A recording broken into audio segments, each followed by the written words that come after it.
inovações do Rembrandt também foram muito além do seu uso de luz e sombra. Ele organizava, por exemplo, retratos em grupo, ele simplesmente rompia com as convenções das figuras muito paradas, né, e muito formais e quase que congeladas, né, e robóticas, e ele começou a adicionar movimento e quase como se fosse ação, né, nas cenas. É como se ele estivesse colocando, né, pequenas histórias e movimento que acontecessem durante a cena que estava sendo retratada. Então, ele colocava junto figuras que pareciam estar se preparando para missões, ou que estavam relaxando juntas, ou que estavam, né, sempre tinha assim, algum tipo de movimento acontecendo na forma como elas estavam arranjadas, de forma que com isso né, os seus retratos em grupo sempre tinham assim, uma abordagem mais natural, né, como se ele tivesse pego aquele grupo em movimento, fazendo alguma coisa de uma forma mais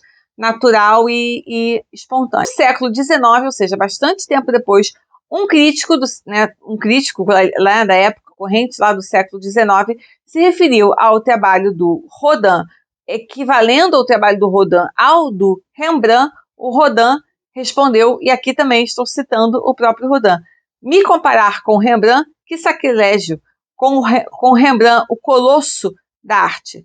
Nós deveríamos ficar prostrados mediante Rembrandt e nunca, jamais comparar nenhuma outra pessoa com ele. Pesquisadores acreditam que o Rembrandt sofria de um problema de visão que chama stereo blindness, ou seja, cegueira estéril, o que significava que a percepção dele de profundidade era insuficiente. Mas esse problema pode ter ajudado-o a pintar cenas tridimensionais em uma superfície bidimensional, que é justamente a tela. Rembrandt possuía uma fluidez natural no seu uso de linha, e ele tinha uma intuição para a forma que é muito aparente em todas as suas mídias, né, em todas as suas formas, né, todos os seus veículos de expressão de trabalho.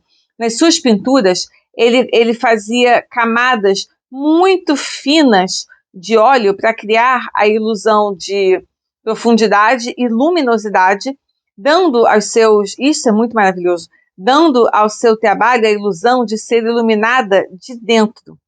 E ele ainda aumentava isso, né, com uma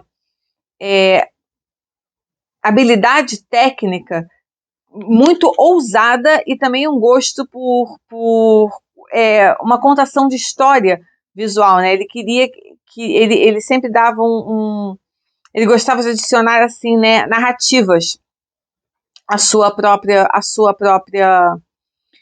próprias pinturas, né?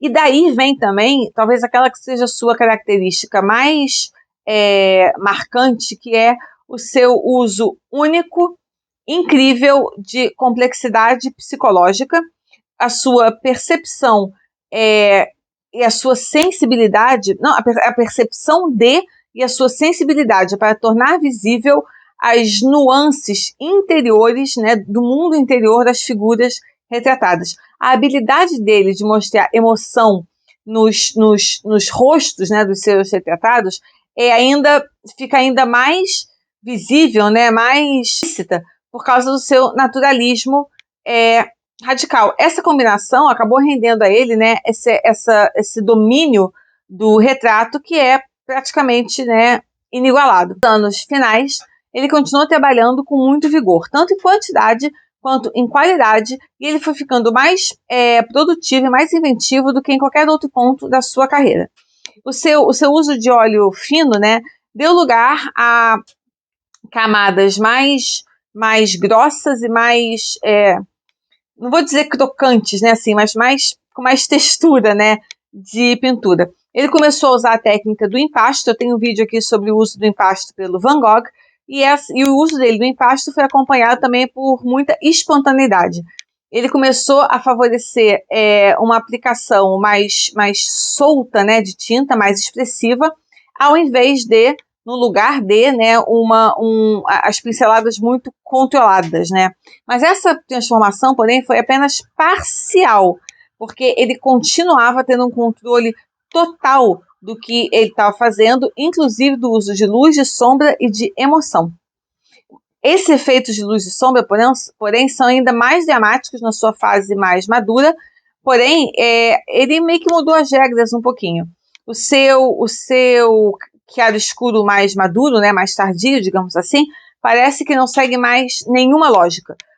Em vez de ser aquele chiaro escuro que obedeceria, né, em tese, regras, né, da iluminação natural ou da iluminação, né, do mundo real, a iluminação agora se torna quase assim super, né, natural, digamos assim, quase, né, espiritual, que aí dá ao seu trabalho mais tardio assim meio que uma atmosfera meio de mistério, né, digamos assim.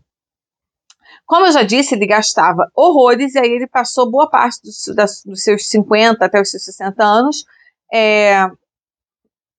com muita dívida, né? Ele acabou saindo da casa que ele vivia, e mesmo assim ele era ele mesmo, além de um grande artista, um colecionador ávido, né? Ele gostava muito de conhecer outros artistas, ele gostava muito de pesquisar novos artistas, e ele inclusive tinha muitas obras, o que o ajudou de certa forma, porque quando ele precisou quando ele estava muito endividado, ele declarou falência, uma grande parte da sua coleção de arte o ajudou, né, a sair um pouco aí desse buraco, porque ele teve que mudar de casa, ele foi para uma casa mais modesta, ele teve que se desfazer de muita coisa que ele tinha, inclusive de grande parte da sua coleção que ele vendeu para pagar as dívidas que ele mesmo criou, em parte para montar a sua própria coleção. Então ele gastou mais do que podia num estilo de vida, né, super extravagante, e depois ele teve que gastar, né, teve que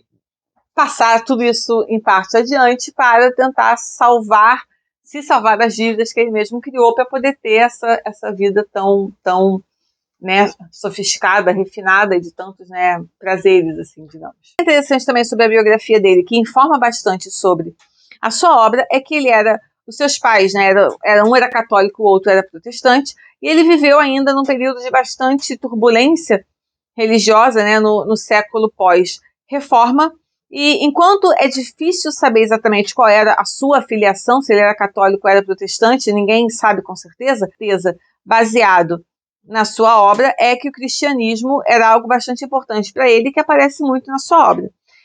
Os temas bíblicos apareciam nas suas pinturas, algumas das maiores que ele fez, assim, algumas de escala muito, muito grande, nos seus retratos individuais, até mesmo nos seus autorretratos. Se isso era uma coisa que vinha, né, de uma demanda de mercado ou de uma religiosidade pessoal, também não é algo que esteja claro, né? Ninguém pode afirmar com certeza. Enfim, esse foi também um breve vídeo sobre alguns fatos interessantes sobre a vida do Rembrandt e por que ele é um artista tão importante e tão conhecido até hoje.